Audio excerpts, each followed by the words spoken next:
Hello friends, நீ நான் காதல் அப்கமிங் எபிசோடுக்காக செம அதிரடி எமோஷனல் ப்ரோமோ ஒன்று ரிலீஸ் பண்ணியிருக்காங்க. ப்ரோமோட தேதி 12 to 14 மார்ச்னு போட்டிருக்காங்க. ப்ரோமோவில் என்ன காட்டியிருக்காங்கன்னா, ஏற்கனவே எபிசோடில் காட்டின அதே மூமெண்ட்டு தான் இப்போ ராகவுக்கும் மதுவுக்கும் கல்யாணம் நடக்கிறதுக்கு உண்டான ஏற்பாடுலாம் நடந்துகிட்டு இருக்கு.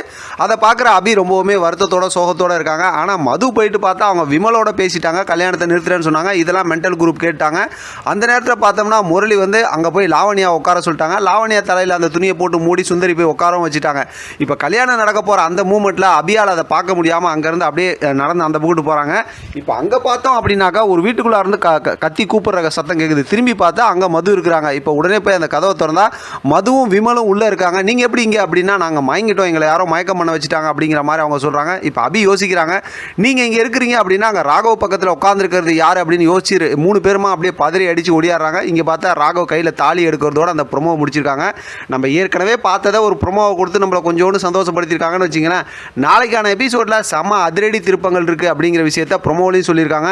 இந்த நேரத்தில் பார்த்து இந்த விஷயத்தெல்லாம் புரிஞ்சுக்கிட்டு இனிமேல் அபி ராகவ் சண்டை போடாமல் இருந்தாங்கன்னா சூப்பராக இருக்கும். பார்க்கலாம் என்ன நடக்குதுன்னு. இதை பற்றின உங்களோட கருத்து கமெண்ட் பாக்ஸ் தெரியப்படுத்துங்க. தொடர்ந்து ஆதரவு கொடுங்க. தேங்க்யூ ஃபார் வாட்சிங்.